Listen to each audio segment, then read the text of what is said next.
propósitos, de refletir sobre esse tema importante, atual como sempre, e que nós possamos nos manter sempre afinizados com essas vibrações elevadas do Cristo. Esse tema faz parte de um capítulo, especialmente o capítulo de número 4, de uma obra pelo espírito Joana de Ângeles, pela psicografia de Divaldo Franco, intitulado Após a Tempestade. No quarto capítulo, ela vai falar justamente sobre as paixões. Mas antes de começar, eu gostaria também de saudar todos os amigos que nos ouvem nesse momento e que se conectam psiquicamente conosco. Sejam todos muito bem-vindos e acolhidos, e também aqueles que porventura virão essas modestas reflexões mais tarde. Quando nós pensamos de acordo com uma concepção material, humana, cotidiana, com respeito às paixões, esse termo sempre nos acorre a um pensamento de um sentimento designado por uma muito forte atração, seja por uma pessoa, um objeto, um tema, um ideal. As paixões, portanto, são em si mesmas neutras, e é o ser humano, enquanto ser imortal, pleno de capacidades e potencialidades, que vai dar qualidade às paixões que elege. E como nós sabemos que temos responsabilidade por todos os nossos pensamentos, palavras proferidas, ações e comportamentos, assim também se dá com as nossas paixões, mesmo que elas nos escravizem. Por vezes, elegemos paixões meio sem querer. De um modo quase inconsciente, vamos fazendo escolhas na nossa vida comum com respeito àquilo a que nós mais nos comprazemos. E simplesmente experimentamos, gostamos das sensações e repetimos mais uma vez. E com isso, vamos vitalizando aquela ideia, nos comprazendo pelas manifestações, pelas consequências, pelos resultados da exposição com aquele conteúdo, e isso nos retroalimenta. E meio sem perceber, nós nos vemos numa condição em que é parecida com o que o apóstolo Paulo nos diz: porque que o bem que eu quero eu não faço, mas o mal que eu não quero, esse eu ainda faço. Jung tem uma expressão muito feliz quando ele vai dizer que quando nós tratamos do psíquico, é muito mais fácil nós substituirmos hábitos mentais arraigados, vitalizados por novos hábitos, do que propriamente a gente tentar transformar os nossos hábitos antigos. Justamente por conta dessa característica que a força psíquica tem, do que Freud chamava de catexia, que nada mais é vitalização.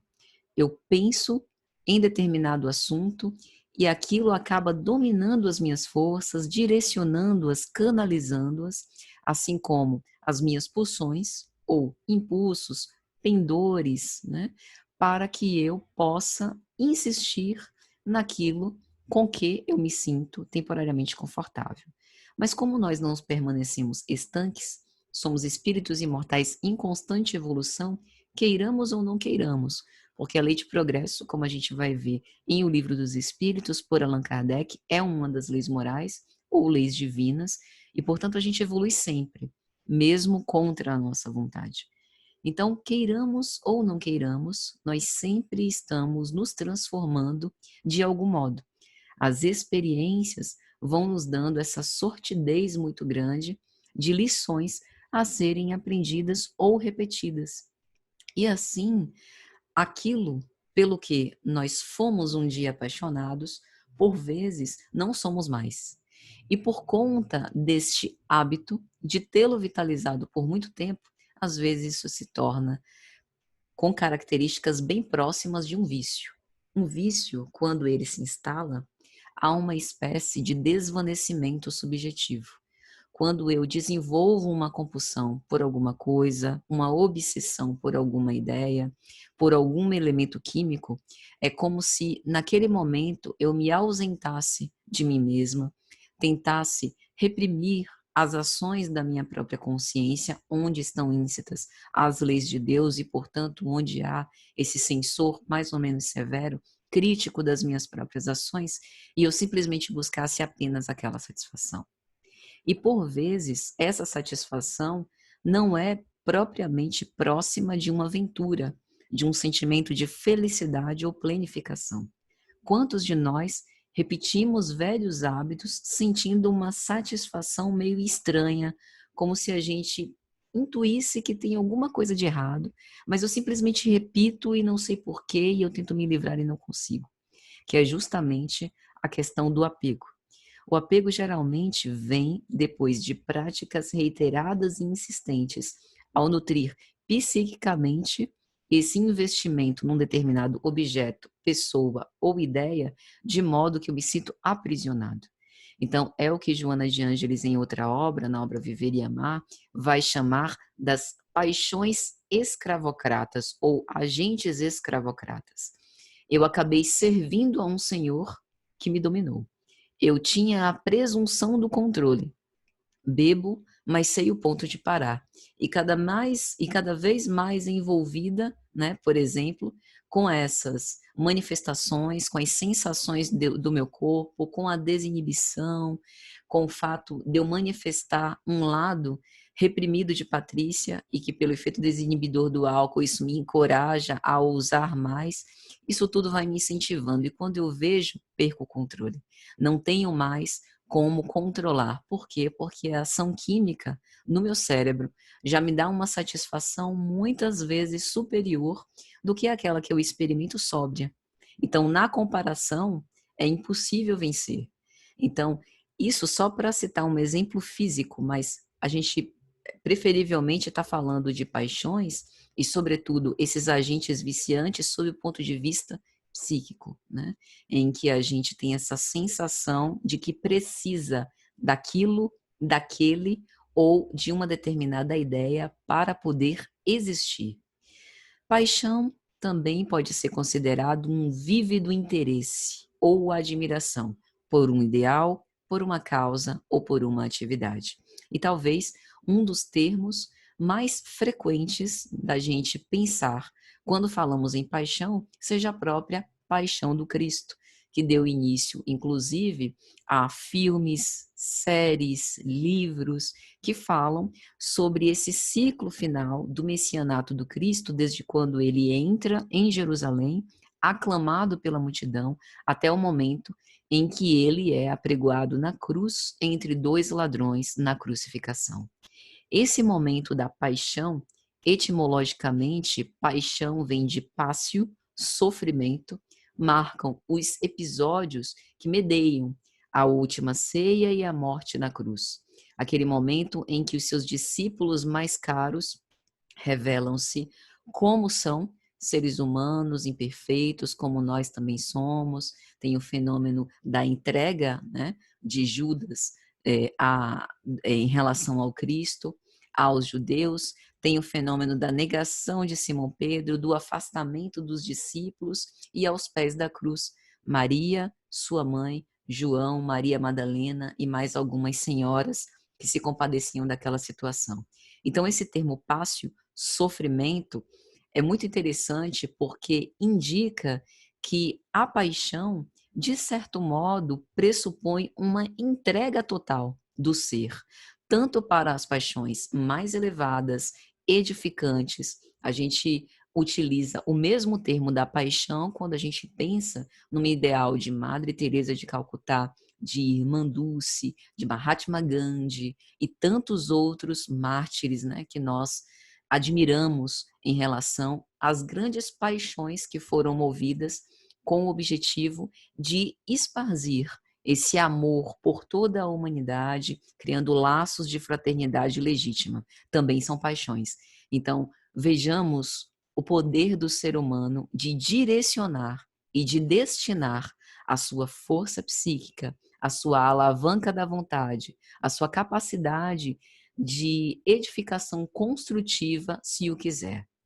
Talvez a questão mais elucidativa com respeito às paixões, constante em O Livro dos Espíritos, seja a de número 908. Kardec, de uma forma muito perfeita, muito precisa, vai perguntar aos imortais o seguinte: como poderá se determinar o limite? em que as paixões deixam de ser boas para se tornarem más, já que elas podem pender para um lado ou para o outro. E os imortais respondem o seguinte: as paixões são como um cavalo, em outras traduções, como um corcel, que só tem utilidade quando governado, e que se torna perigoso desde que passe a governar. Uma paixão se torna perigosa a partir do momento em que deixais de poder governá-la e que dá em resultado um prejuízo qualquer para vós mesmos ou para outrem.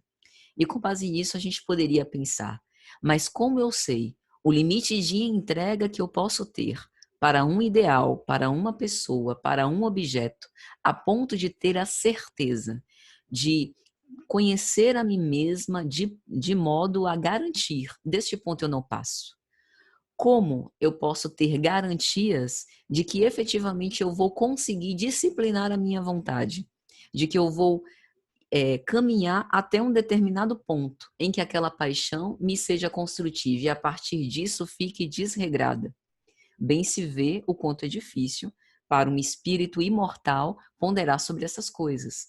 Daí a questão de, antes de nos envolvermos com esses objetivos, qualificarmos a utilidade deles para a nossa vida. Não do ponto de vista dessa existência impermanente, perecível, apenas um fascículo da nossa história, porque é como se nós tivéssemos uma única vida, como uma série, e dividíssemos em diversos episódios, né? E esses episódios das séries, esses fascículos, são as nossas reencarnações, cada uma delas muito especial, sob o ponto de vista da evolução moral do espírito imortal que eu sou, mas independentes, são apenas fragmentos desse ser imortal que eu sou, fragmentos de personalidade, de manifestações, de comportamentos que eu precisarei integrar de algum modo para que não surjam conflitos existenciais. Então, o que é que eu estou querendo dizer?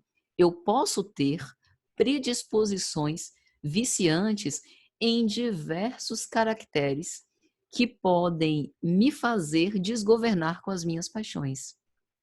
Desde aquelas que estão assim mais próximas, né, no nosso entendimento do nosso cotidiano, como o sexo, como o álcool, o tabagismo, o uso de drogas, né, falar mal da vida dos outros, dentre outros teores, até outros exemplos mais complexos. Então, como eu desconheço a herança que eu tenho, né, de mim mesma, das minhas múltiplas reencarnações, e esse processo de autoconhecimento é um despertar doloroso e sempre muito paulatino, eu vou me descobrindo pelas experiências. Então eu posso, inclusive, decidir arriscar.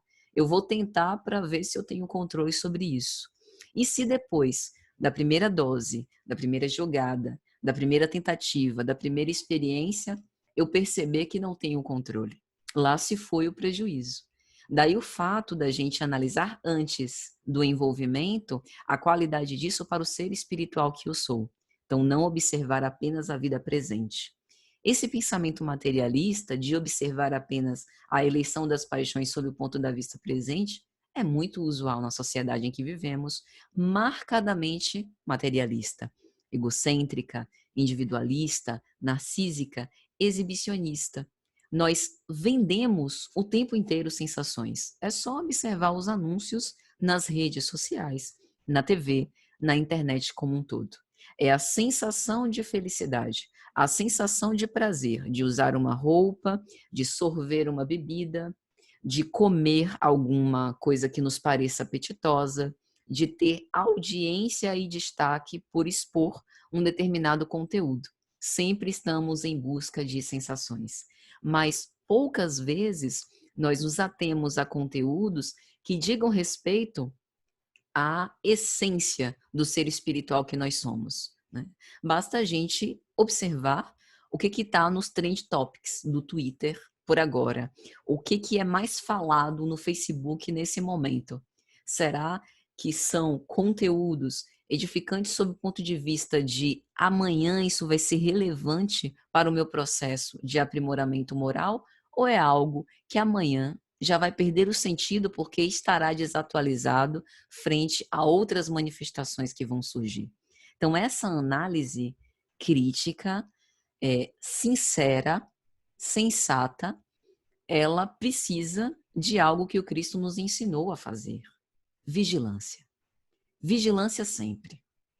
Porque, como vai dizer, né, continuar, Kardec na nota abaixo dessa questão, as paixões são alavancas que decuplicam as forças do homem e o auxiliam na execução dos desígnios da providência.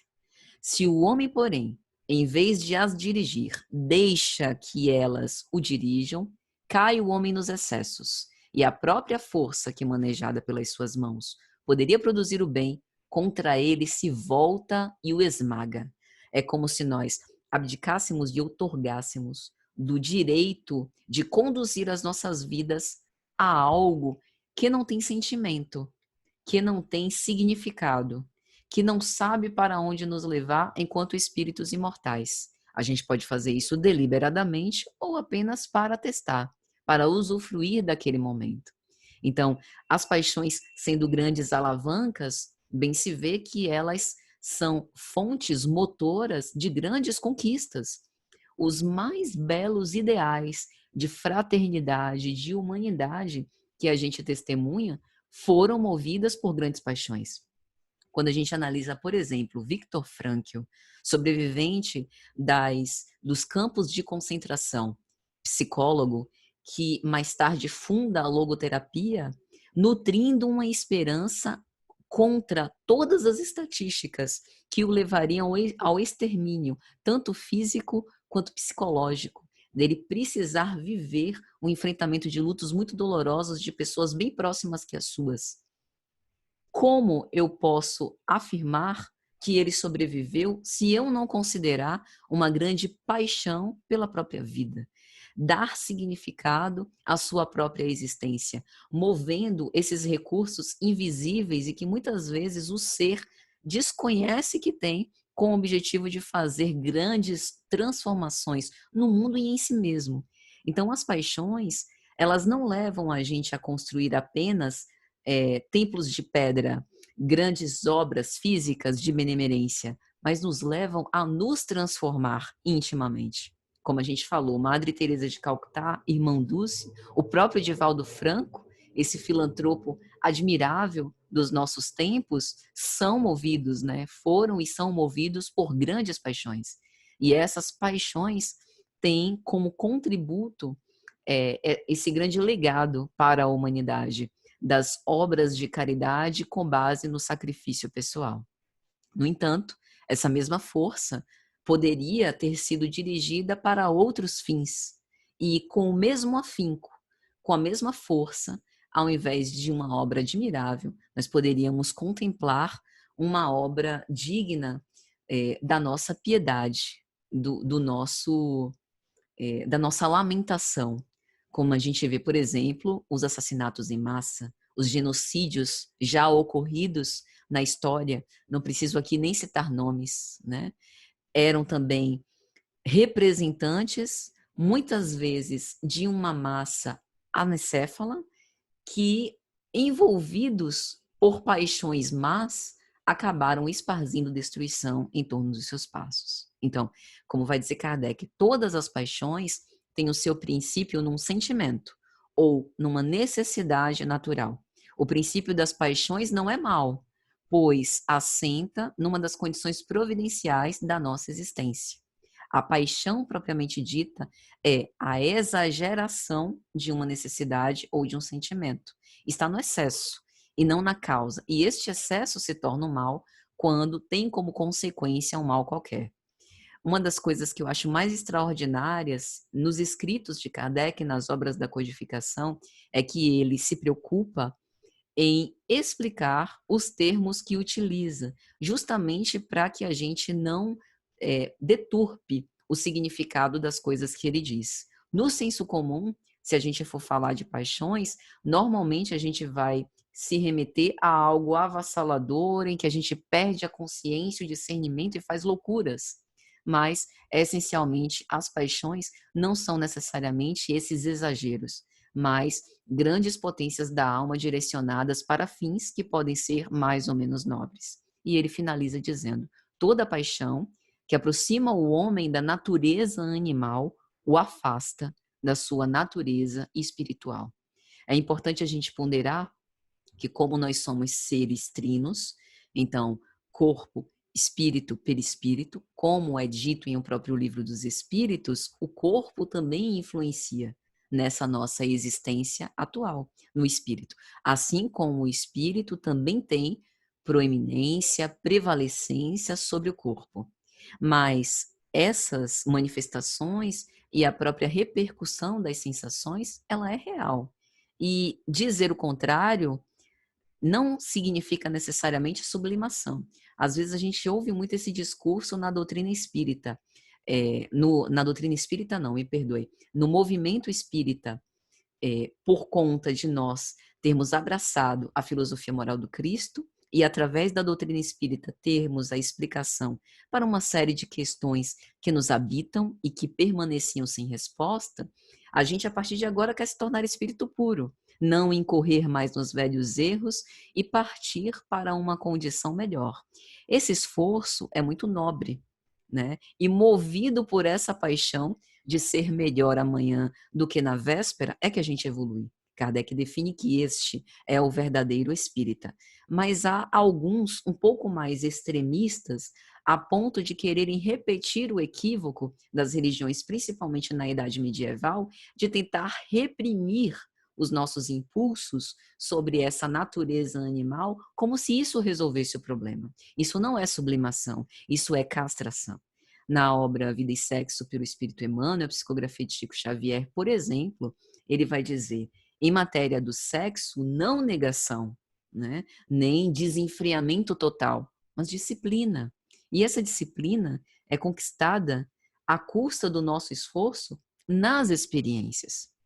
Então, não vai adiantar a gente querer fazer grandes transformações, subindo diversos degraus de uma vez só, sendo que nós ainda temos a influência dessa natureza animal. O objetivo é que nós nos espiritualizemos, e isso chegará.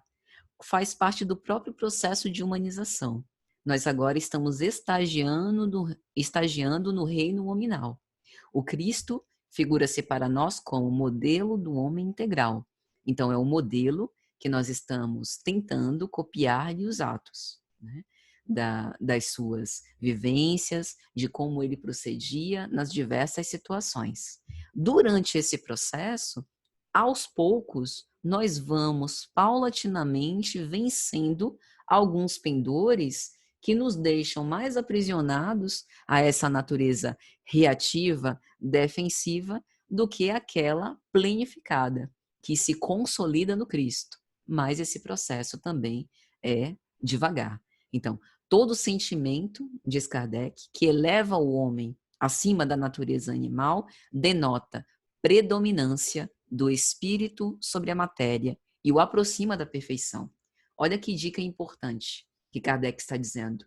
Nós podemos utilizar as paixões, uma vez que elas são fortes alavancas para o soerguimento, a dignidade do espírito imortal que nós somos, para evoluir.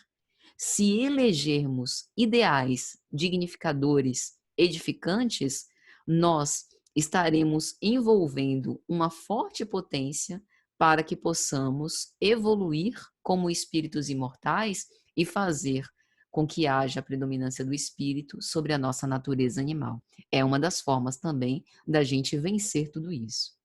Então, todas essas manifestações, todas essas informações são importantes para que a gente tenha consciência da nossa situação nesse momento, das escolhas que a gente faz e das inúmeras possibilidades que a gente tem a empreender.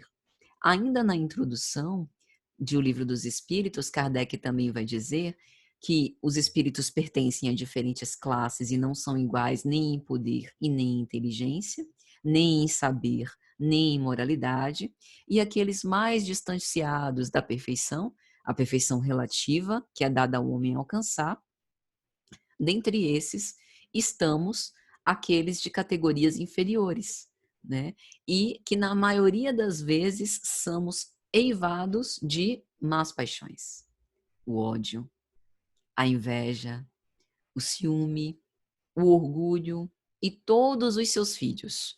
O ressentimento, o melindre, a mágoa, né? Isso é ainda o apelo daquele lado animal que nos faz comprazer no mal. Ou seja, há de se empreender um esforço muito grande para a gente mudar de faixa. No capítulo de O Evangelho segundo o Espiritismo, Bem-aventurados os puros de coração, Kardec tem um parágrafo perfeito, irretorquível, em que ele vai dizer mais ou menos 3 tipos de pessoas. Aquelas que se comprazem no mal, aquelas que sentem o ímpeto de o fazer e controlam essa ação, e aquelas que nem pensam no mal, né? Quando ele vai falar dessa pureza de coração. Então, se, acredito, a maioria de nós está no segundo estágio, aqueles que sentem um ímpeto e pelo menos tentamos, né, não pender para esse lado, nós já estamos a caminho de alcançar essa purificação dos nossos sentimentos e a superação dessas más paixões. Se eu ainda me flagro sentindo raiva, né, isso daí é uma emoção humana, faz parte do nosso processo evolutivo. Ninguém se sinta culpado por sentir raiva, né? Nós, nesse estado de imperfeição, temos emoções e oscilações emocionais que dizem respeito à nossa característica humana. E quando desagradados, é natural, por exemplo, que a gente sinta frustração e pode vir junto essa emoção da raiva. Mas a questão do ódio, por exemplo, ou da cólera, é a fixação e a vitalização desse tipo de sentimento com o objetivo de gerar uma vingança, uma necessidade de reparação, não entregando à justiça divina, mas querendo repetir a lei do talião. Olho por olho, dente por dente, reparação agora, porque eu mereço, porque é justo, porque ninguém pode fazer uma contrafeita dessa comigo, porque o meu discurso não pode ser contraditado, porque a minha verdade deve valer acima da verdade de todos os outros, porque o meu desejo deve prevalecer sobre o desejo das outras pessoas com quem eu convivo, porque eu sou a melhor, porque eu sou a mais inteligente. Veja como, de fato, o orgulho e o egoísmo estão enraizados por trás desses sentimentos, dessas más paixões que a gente ainda nutre, né? A inveja como uma comparação e sentimento de infelicidade por eu perceber que o outro quase roubou uma posição que eu almejo, sendo que, para o reino de Deus, cada um de nós tem posição garantida. É como a parábola do festim de núpcias. Nós só estamos costurando a nossa túnica nupcial para nos preparar e nos apresentar para o festim. Mas o nosso lugar já está reservado na mesa. Não há ninguém que o roube de nós, porque todos somos filhos de Deus. Fomos criados à sua imagem e semelhança, simples e ignorantes. Foi-nos concedido o livre-arbítrio com o objetivo de, pelas experiências, irmos crescendo e nos desenvolvendo. Então, qual o objetivo de comparar a minha trajetória como ser secular com a de outro, sendo que eu desconheço a minha própria vida pregressa? Eu não tenho bases para comparar, porque são diferentes, né? Os rumos que tomamos são diferentes. Então, o outro não roubou nada de nós. Veja como muitas vezes há esse fenômeno projetivo, de eu enxergar os meus próprios inimigos internos, não acolhê-los, não colocar luz sobre eles e projetar sobre os outros como se eu estivesse nomeando que o mundo é culpado da infelicidade que me habita por conta das más escolhas que eu faço. É uma infantilidade psicológica. Eu permaneço nessa condição de reclamar e de me tornar vítima das circunstâncias, sem assumir uma postura construtiva para poder ser melhor. Então, todos vamos ter que passar por provas até atingir esse estado de perfeição. E quanto mais puro o espírito, menos paixões a dominá-lo, mais ele consegue utilizar essas alavancas, né, os próprios recursos, de uma forma equilibrada, serena, para atingir resultados cada vez mais nobres.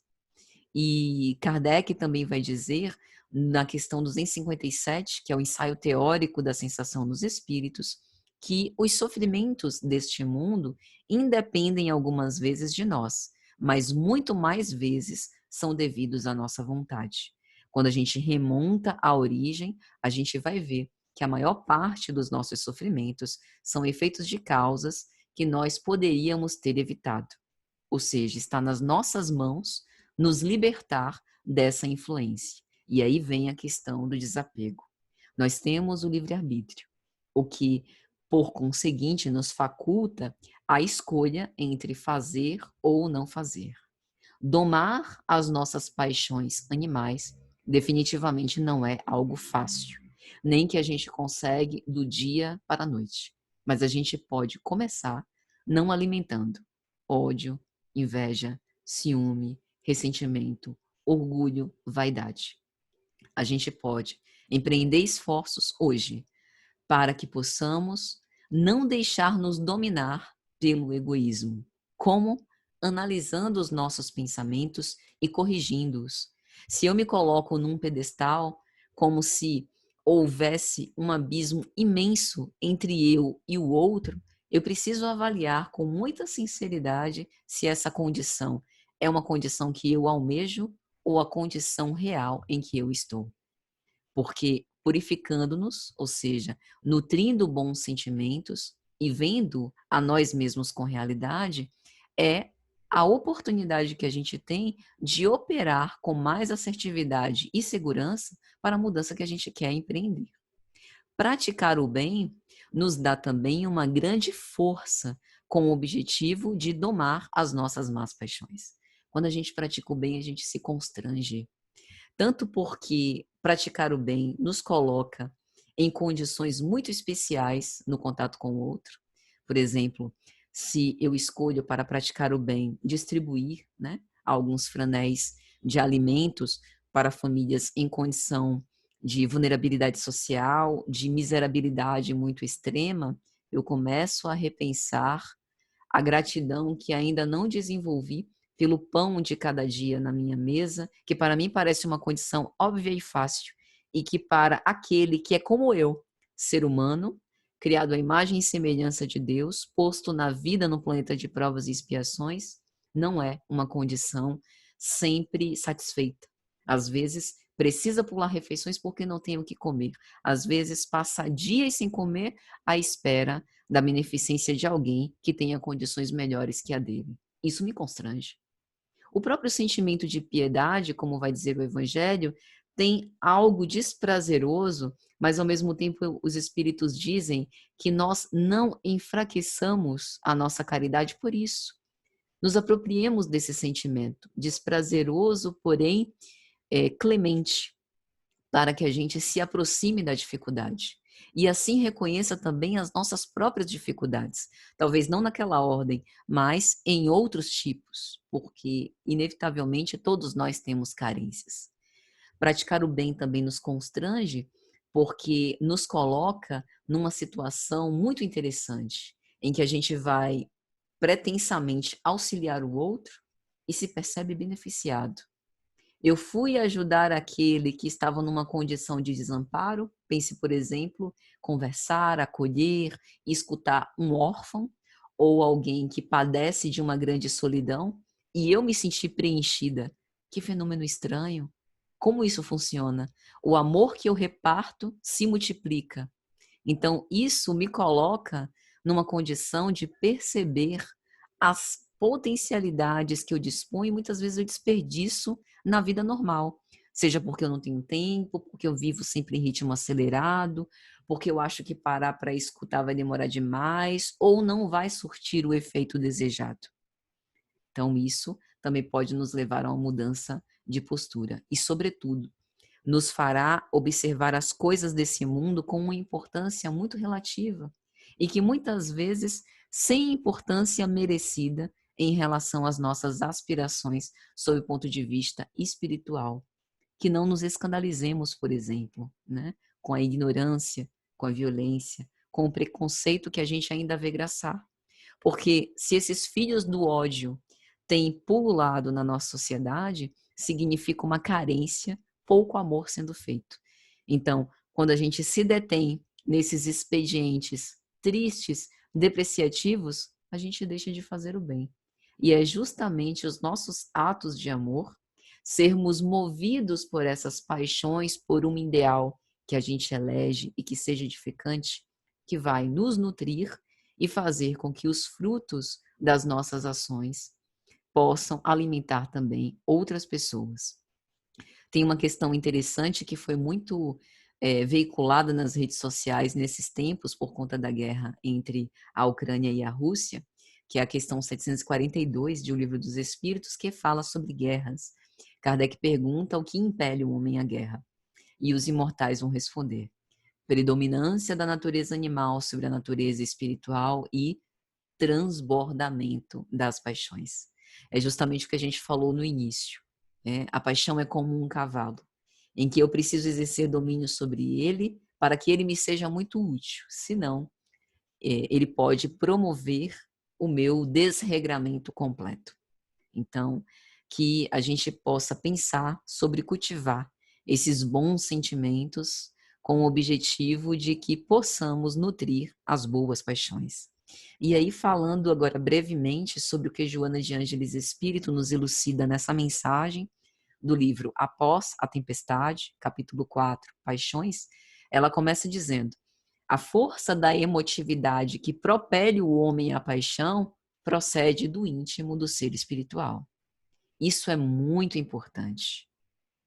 Eu posso me perguntar, poxa, por que eu passei tanto tempo nutrindo uma paixão avassaladora por algo ignóbil, por algo desprezível, quando eu deveria ter elegido desde antes a paixão, por exemplo, pelo Cristo, pelo Evangelho de Jesus, por estudar e por difundir os conhecimentos que eu tenho?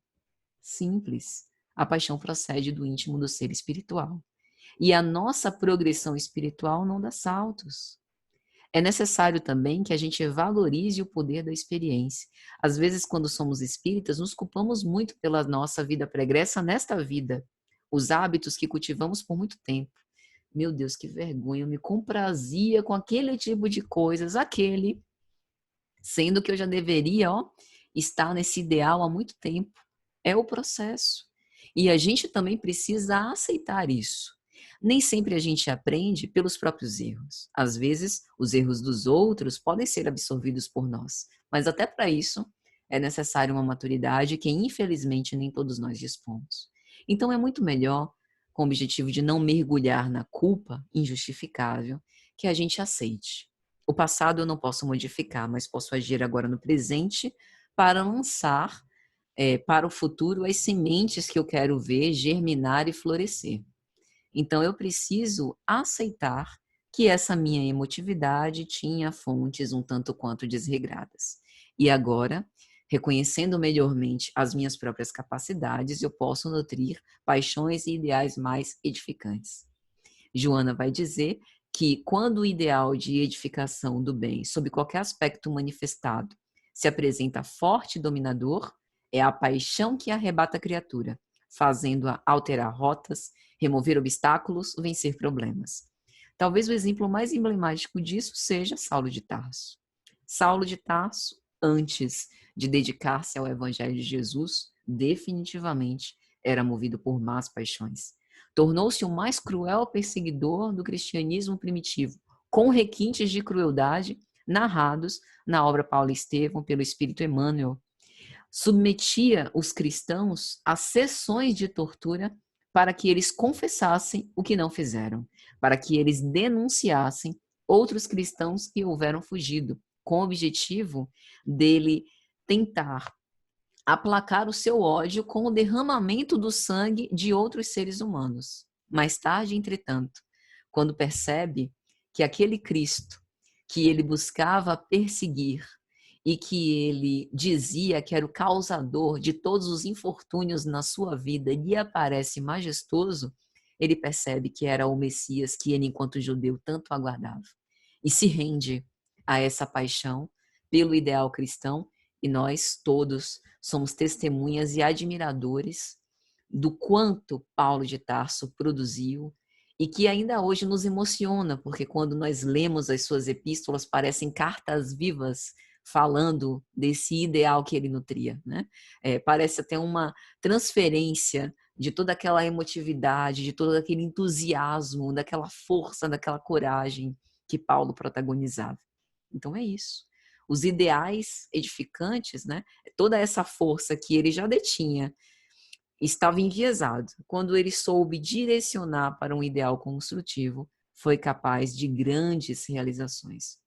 Do contrário, as paixões anestesiantes e dissolventes, que graçam com mais facilidade, por encontrar melhor receptividade nos homens indecisos, diz Joana, naqueles que cultivam experiências primárias, nos que se deixam enfraquecer pelas lutas, por neles predominar a natureza animal, não levam a gente para um bom caminho, né? Todos nós já sabemos disso. Então, já caminhando para o final, meus amigos, o que Joana nos coloca como método terapêutica eficaz para que a gente possa direcionar as nossas forças para nutrir as boas paixões e ir enfraquecendo, nos libertando das más pequeno esforço contra a ira, uma migalha de caridade, um átomo de amor, e será formado o condicionamento para as arrancadas exitosas contra as grandes paixões aniquilantes, que devem ser incessantemente combatidas. É como o filósofo brasileiro Cortella diz: fazer aquilo que posso com as condições que tenho, enquanto não tenho condições melhores para fazer mais ainda. Fazer o pouco, insignificante que nos pareça, nesse momento, com o objetivo de resistir a essa inclinação ao mal. Aos poucos, através desse trabalho de pequenas gotas, a gente vai conseguindo nos dominar a pouco e pouco e vamos nos transformar.